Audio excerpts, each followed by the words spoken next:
Be one roll away from legendary and attend the Rising Phoenix GameCon at the Milford Doubletree, April 21st through 23rd. You can play games, run games, meet like-minded individuals and gamers. Get your tickets now for Rising Phoenix GameCon.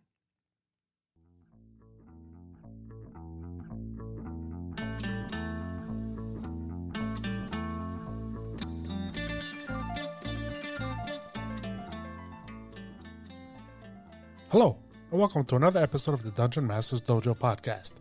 This is a show for game masters and players alike. We hope to bring you tips and tricks to elevate your game and develop the art of dungeon mastery. I'm your host, Louis Aponte, and these are your Dungeon Masters, Scott Labby and Bill Robitaille. Let's enter the dojo and see what they have in store for us today. Good evening, gentlemen. Good evening, Lou. How are you today? Not bad in yourself? I'm a little disappointed. Not going to lie. What did I do now? Oh, it's not you this time. Oh, woo. Yeah. What did Bill do? Yeah, I was going to say, what did I do? It's never Bill. That Never is true. disappointed in Bill. That's disappointing. It's just because I'm awesome. And I'm not? I think it's a felony at Bill's age if I'm disappointed with him. It could be. Get it with a cane or something. Yeah. Or something. I endured. And when I say endured, I endured like I ran an Ironman, competition where, you're on the bike, on that hard-ass bike seat, and then you're swimming with sharks. And then for the last part of it, you're running like miles and trying not to shit yourself, like in the Ironman competition. And you shit yourself, so you're disappointed. No, I've never run an Ironman competition. It was too exhausting for me to watch them on TV. I was going to say the same thing. But I watched the whole Rings of Power first season. Oh, okay. And I almost wept.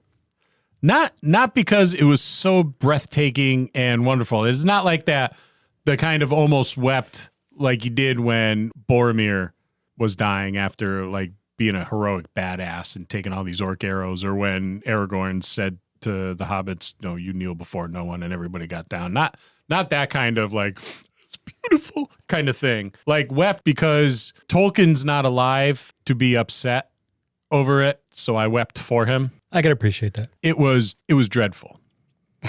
And that's the kindest way I could say it. I was so looking forward to this because I loved all three of those movies. You could sit me down in front of like the director's cut of every single Lord of the Rings movie, and I'm like, yeah, I'll watch all three of them like back to back consecutively and love every minute of it.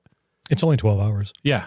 It's nothing a catheter can't solve. No. And the Hobbit movies were not great, but were far superior products, and I dare say that, far superior products, and to the TV series, which I kind of got the impression nobody who did any of the writing read anything. Like they read the back of the books and picked out some cool sounding names. The jacket cover. Yeah, and we're like, okay, let's make a TV series. It's visually, it's beautiful. I'll agree with you there. Yep. It is very, very, very nice. I wonder if the scripts were written in crayon. Etch-a-sketch. Because I wouldn't be surprised if they were. If I saw them and it was like, oh, this is an orange crayon. Yeah, that explains a lot. What a terrible thing to do to a great work of fantasy. I watched the first one and went, okay, they're introducing everything. You always take the first one with a grain of salt. Then I watched the second one going, all right, establishing characters, I guess. But yeah, the third one, okay, that's when the wheel starts rolling. And it plodded on. And fourth one, it plodded on. It was grueling. And I'm like, I watched every one of them, and I wanted so very, very hard for it to resurrect itself. I was waiting for that moment where everything kind of fell into place, and I was going to have that aha moment, and it was going to be, oh, cool. Yeah, all right, I get it now. But nobody's likable. Like, none of the characters are likable at all. And one of my favorite characters in The Lord of the Rings and everything was Galadriel. Well, how can you not? She was like super badass, Yeah, she was elven witch. I mean, a witch queen. yeah. Who was wise and graceful and kind. And now she's kind of like a Karen asking to see everybody's manager. She's rude. She's unlikable. They took away all of her might and magical prowess and wisdom. Granted, she is supposed to be a younger Galadriel, and gave her a sword instead. It was like, boy, that cheapens the character tremendously. Hey, she's a great soldier.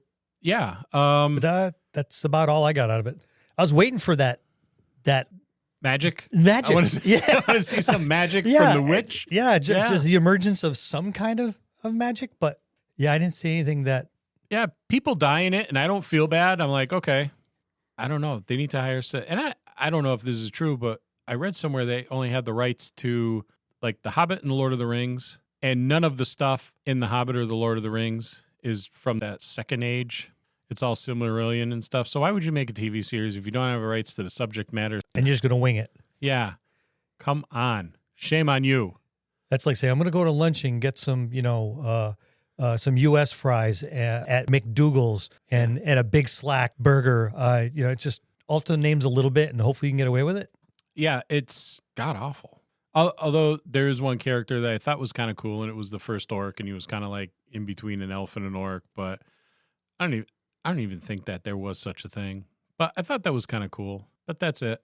The Gandalf-like character that arrived in a meteorite, you should have just sent him down in a spaceship. The Gandalf from the Lego movie was a far more compelling character. I think in the Lego movie, he was like hanging out with Dumbledore or something like that. Yeah. But way better Gandalf in the Lego movie than in the Rings of Power. If that isn't, I'm not even too sure that is Gandalf. I don't know. They kind of hinted to it. Just some dude they hinted to it, that fell out of a meteor. Yeah, wasn't it supposed to get the original Gandalf just ascend from the heavens because he was something similar to like an angel? Yeah, he was an angelic being. He's an angelic celestial being, and no, let's wrap him up in a rock and drop him on the earth. Yeah, not knowing anything. It's like that's a shitty way for the gods to deliver their like angelic person who was supposed to learn from the elves and everything. And they drop him with amnesia. Yeah, it's like they don't have seatbelts in the meteors or something. He should have had a helmet or something. He obviously hit his head. Yeah. Terrible, terrible, terrible. But I watched the whole thing because I was waiting for it to redeem itself. It didn't. Maybe season 2. Are they going to do that again? Why? Unless you're going to do something good. Like, if you're going to do a season 2, do something good. Now you've got all the shitty out of your TV series. You can only go up from there. We hope. Yeah. Anybody is at Durin was pretty cool. I like Durin. The dwarves were the only cool people. They had dumb helmets, though. They were like Michael Keaton's Batman. They couldn't look to the left or the right. Like they had the fused spine or something because the helmets had these big metal beards on them, so you can't move around and look around. That's my red. This is not the topic of the podcast episode. It's not, but I'm glad to see you getting this rant out of your way because you've been chomping at the bit. I can't say any of this at home because they're like, okay, whatever. I'm like, no, you don't understand. It's like, no, I don't. And I don't care to understand. It's about your silly books. It's not a silly book. It's J.R.R. Tolkien. Nothing about him is silly. He's a very serious author. He wrote textbooks. He's really smart. And he smoked a pipe and was British. So you almost have to listen to him. Yeah, take that. And then you get the eye roll and the whatever. Yeah. Yep. Did you fold the laundry? Ah, shit. I forgot. Revert to our Christmas special. Yeah. So this week, and after that rant, no, we're not talking about how much we hate the Lord of the Rings TV series. But if you want to have that conversation, I'm happy to engage with you on Facebook until the end of time or until season 2 comes out and they straighten their shit out. Well, hopefully they listen to enough people bitching about season 1 that maybe, just maybe, they ask somebody to know what the hell they're doing. Stop building rocket ships and start making good TV shows like The Boys. This week, we're talking about making your table more accessible for players with disabilities. So as a disclaimer, none of us are disabled. We're just old. It doesn't count. It doesn't count. We're slowly falling apart. We have no real knowledge of what it is like to have a disability. But what we do know is, and we really, really, really believe this, is D&D is a game for everyone. And we as a community should see that everyone is able to enjoy the game. I think that's a fair assessment. Absolutely. We should. So Lou's going to start us off on some topics. We have made we've made accommodations for players for various reasons in the past. And we have. I just think that's part of being a good dungeon master and even more so part of just being a good human. Here's our take on it. So we'll start with the first one. Start with the session 0 and discuss the game, character concepts, what is and what is not comfortable. Well, that's pretty much a staple. Yep. But we're talking about disabilities. And there are some people that have physical disabilities. Some people have mental disabilities. You may have to go to a different lengths to explain this in terms that someone could understand if they have a mental disability or a hearing disability. You may have to write it down and hand out sheets where they can, if someone is visibly impaired, you may have to explain things because obviously they're not going to be able to see the textbooks as well or what's going on. So you have to make adjustments. But some people might turn and say, okay, yeah, well, I'm in a wheelchair, but I definitely want to make someone who can run really fast. Just because that's the only way I'm ever going to run really fast. Or, could you do me a favor and not have any peg-legged sailors? Because that's going to set me off. Yeah, phobias. Yeah, just you need to ask and do so in front of everybody so everyone understands that we're not going to do this because this person has an issue. And be respectful of that. As a player, be respectful of that. Certainly as a DM, be respectful of that. Be supportive too. If someone, I would hope it was accidentally makes a untoward comment or something like that, or does something that's potentially offensive or triggering, that you'd be like, hey, just a reminder, because sometimes we say or do things we don't realize we're saying or doing. Give that individual an opportunity to correct that behavior, offer an apology. I don't think anybody willfully it is going to say something to be offensive or to get a rise out of somebody. And what is it? What is going to be acceptable at the table? What is the comfort level of the individual with a disability? Have those discussions. But if for some reason they're not comfortable with having that in front of everybody, then as a DM, have a conversation apart from the rest of the table and just relay that information. Mm-hmm. Yep. So like people with phobias, whether it be spiders, mice, rats, you don't even have to really go into so much detail about the creature. You can just bypass it. That's one thing you can do. There's a bunch of different things for everything. Yeah, and we have one player at the table doesn't care for rodentia, so I try to leave really descriptive stuff with rodentia out of the campaign Or the description at least. Yeah. Yeah, We'll mention they're there. Yeah, but that's it. and then we leave it be. I know in my case, even though I've been accused of selective hearing, my hearing is going. I have to sit closer to the DM. Sometimes I have to ask people to repeat themselves. So you guys sit closer to yourself? Yeah, well, when I go to a convention, I always sit next to the DM because then I can't hear a damn thing in a convention. But it is loud. It's very loud, difficult. And I have to have people speak one at a time at the table. Not because I'm really good at order and organization, but because if a bunch of people are talking at the same time, it's going to wash everybody out. So there's things too. We have to make those kind of accommodations for the older folks.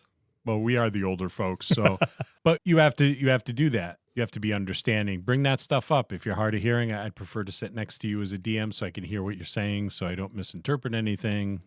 And I think because we're older, you got joints that hurt. Our backs hurt. Sometimes, knees out. You are not seeing very well. We all wear glasses. We can't hear very well. So although we don't have a disability, we can understand from the peripheral of someone who can't walk or someone who can't see or someone who has a very hard time of hearing. We can understand that because we're on the peripheral of that. Yeah. Just by the induction of age. I think even more than that, we are pretty much very empathetic as well to the people around us. Yes, you are. Me and Lou are. Yes. We already know I'm a heartless, soulless bastard, but I'm good at mirroring the nice people around me. So We're working on it. Yes. It's a little bit of work, but It's a lot of work, actually. It's 30 years in the making. well, after 2.5 years, he doesn't have to edit my comments quite as often. So how do you represent disability in your game, and how do you do it tastefully? Tastefully is the key. Very much so. Yeah, tastefully is everything in there. You don't know if one of your players has a family member that's disabled in any way, shape, or form. So being tasteful about it. Let's take a moment to talk about our sponsor. You're a new DM who wants to jump behind the screen. Maybe you've been volunteered by your gaming group, but aren't quite ready. You've been watching people play games online or on podcasts, and you're thinking to yourself, Where do they come up with all that descriptive narrative? There's no way I can do that. Well, don't worry. We've got a solution for you. What if I were to tell you that I can put a team of professional writers alongside you at your desk while you're prepping your game? Sounds pretty good, huh? With Describe, we can do just that. These narratives vividly describe monsters, places, spells, people, you name it. It's there, and there are more than 6,000 of these easy-to-search up, copy, and pastable, beautifully written narratives right at your fingertips. Describe has graciously provided us with a discount for our listeners. Head on over to describe.com/DMD. Use the code DMD at checkout to try Describe for 2 weeks for free. Links will be in the show notes. And now, back to the show. Sometimes, I know in my case, I'll only if it's necessary to drive the story forward in some way, shape, or form. Will I mention someone with a missing leg or something, or a missing arm? Like if I'm talking about an area that's recovering from a war, you're going to see a lot of individuals with missing hands or arms or legs or whatever have you, veterans of the war, people with scarring and that sort of thing. But if it's not necessary to the story, then I don't really mention it. Not descriptively. Not descriptively. You can say you're going through a town, had a war. There's a lot of very seriously injured people. There's a lot of people that obviously aren't going to be able to go back to normal life. But you do what you can for these people, or the healers are doing what they can. But you mention it, but you do so without going into description. And there's blood-soaked rags, and this one here is a gaping wound on his shoulder where his arm used to be. I mean, you don't have to say things like that. You can just say there's people here that have suffered some grievous injuries from the war, and they're doing the best they can to take care of them. And if you wish to help, you wish to help, and if you don't, you don't. And you move the story along. But you can leave it as simple as that, and people are going to understand. Yeah, and if it's an NPC of some type, I'd describe them with an eye patch if I felt that was something to flavor it. But I brush over it just because I don't want to be distasteful. So I find it easier to do that unless it's going to drive the story forward. And then, even then, you have to really be aware of. You got to walk the knife's edge on that one. Yeah. We'll move on to the next point. How do you manage disabled characters at a gaming table? We've actually in the past I've had several. Yes. We've had several. We've had people that have had missing arms, missing legs, people that have been partially blind, people missing an eye, people with bad hearing. Yep. So we've actually dealt with quite a few. And I think D&D now makes it much more easier to correct those or help them. those. Yeah. Yes. Yeah, I see a lot of miniatures with wheelchairs and stuff like that, and I think that's pretty cool that they're making that. It gets a lot of hate. I was just about to say, before a character wants to really play a disabled character, they should make it sure that it's very, very much on. This is at your session 0 again. Yep. That it's okay with everybody else. Right. Mm-hmm. Because a lot of people are going to have questions. Why? Now, if you want to play like you said in a wheelchair, and you want to flavor it, you can say this is a gnomish wheelchair. Yes, I've hurt my legs. Something I don't want to walk or I can't walk. Maybe something's wrong. But now your gnomish chair can do a lot for you. So you can flavor it up that way. But you have to be very, very careful because a lot of people will still take a lot of offense to this. Yeah, and they very well may. In the case of a player who's in a wheelchair themselves, if you wanna represent your character in a wheelchair with a mini and on paper and demonstrate that they are just as capable, I don't see a problem with it. I see a lot of hate. It's like they're gonna have a reduced movement. This is what I'm gonna do. I think the hate comes from because a lot of people they play rules as written. So, and a lot of people at the table. So, hypothetically, let's say it's us three playing, and I say I'm going to play a guy in a wheelchair, Scott.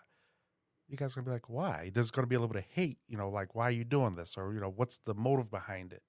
Whereas a person who is disabled and comes in a wheelchair, he's actually playing it because there's a different reason. Yeah. So yeah, and there is.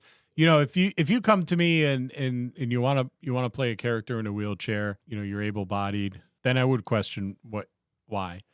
If you want to flavor your character by having one eye or missing a hand or something like that, okay, that's cool. Do that. I don't see how it would adversely affect anything. And even if you wanted to play a character in a wheelchair, I wouldn't put a lot of restrictions on it. Let's just play the game and have a good time. Exactly. It's not welcoming, especially to someone who is in a wheelchair that wants to play a character a heroic version of themselves, as we all do. Yep. Mm-hmm. It's a little gatekeeping when you do it that way. It is. Yeah. It's like let it fly.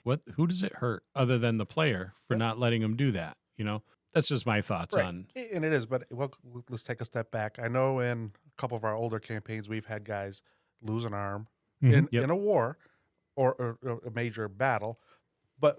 And this is before the Artificer actually came out. Our items were already created to help replace that, so there was no deficiencies. Actually, their magic item actually imbued them with other abilities as well. So they got a magic item that replaced the missing limb, but also would heal once a day, or would give them a boost to their strength, once a day, or something like that. We always put a little extra in there, because I know we had one character that turned out to be a heroic character that had one leg. Yep. But he had a peg leg the whole time, and he was one of the most badass fighters that that ever came across the table. And it was extremely tastefully done. Very tasty. Yeah, the player did a marvelous job. And it was one of my favorite characters at the table because he was a cool character. He was compelling. It was well portrayed. I think the big thing here, though, is that the table was accepting of it. There was no bad feelings like, oh, why are you playing a person? You got to remember, too, we're spoiled. Well, yeah, we have a good we have a bunch of really good guys. table of mostly seasoned players, and even the ones that aren't that seasoned take their cues from the seasoned players.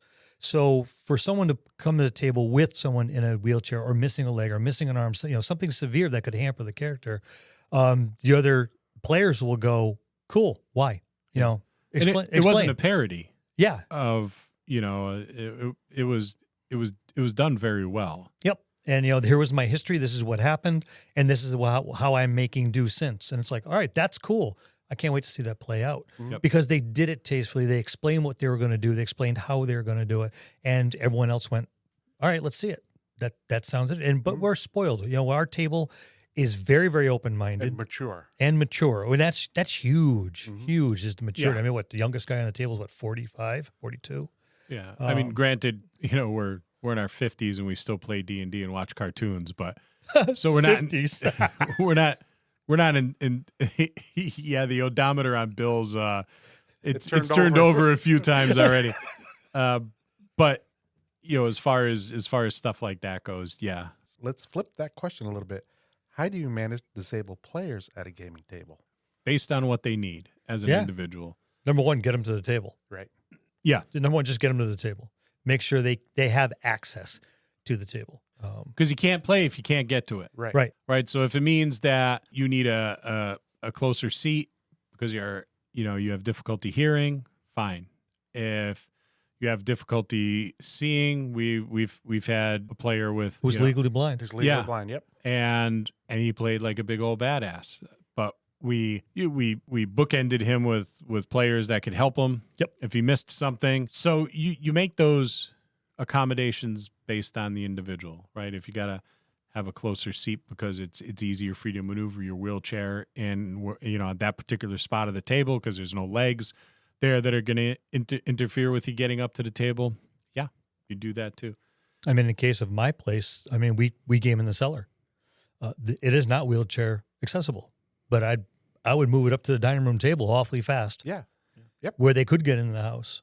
And so you have to make those kind of adjustments, especially when you're playing at the house or someone else's. If you're fortunate enough to be in a rec center or something like that, the ADA specifications are almost always in place already.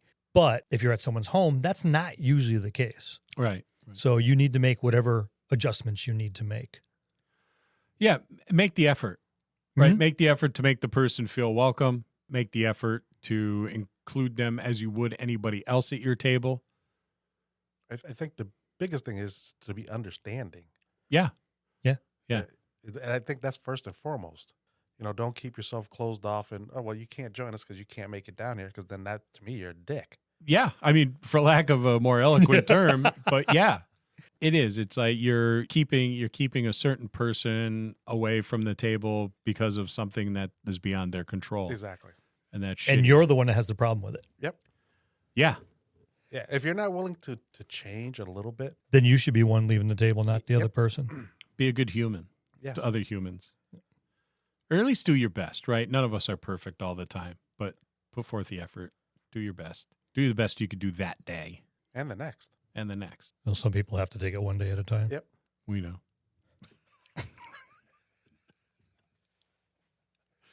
You're making an effort. That's all that There's not too many of us that check the obituary to see if our own name's in there. matters. I do that every morning. Like, whoo, I'm good. I don't read the obituary. I'm scared. I'll read it for you. Don't worry. I'll let you know. And that's accessibility at the gaming table. We'll see you next time in the dojo. That's going to conclude this episode. Thanks for tuning in and listening. Please subscribe to the podcast for more great content. If you'd like to hear a particular topic, you can reach us on Facebook at the Dungeon Masters Dojo, or you can drop us an email at thedungeonmastersdojo@gmail.com. Thank you, and have a good day.